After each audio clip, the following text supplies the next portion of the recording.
In 2011, they were problematic. It was contested by then President Olusegun Obasanjo and present President Muhammadu Buhari. According to the results presented by the Independent National Electoral Commission, Obasanjo won the election in 2003. Same for the other two elections after that, except for 2011.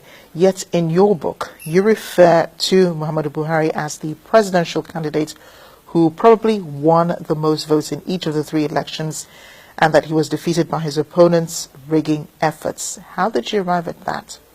I arrived at that conclusion by talking to people who were intimately connected with the entire process.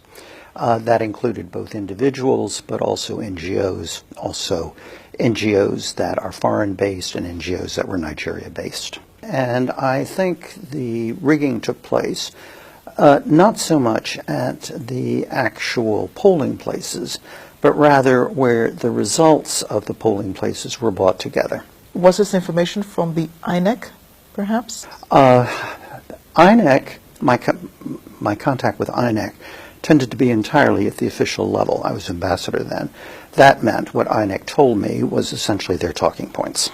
So you studied the country long enough, and President Buhari, whom you said won the last three elections, is also contested in 2019. Do you think he's done a good job, enough to be re-elected next year?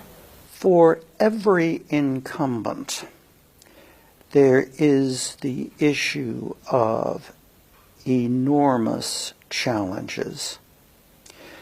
As part of the electoral process, every candidate makes promises that tend to be aspirational, promises of what they hope to accomplish.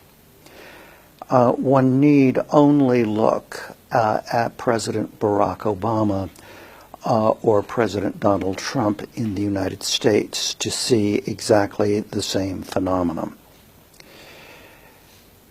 In my view, President Buhari's accomplishments have been an attack on corruption at the highest level.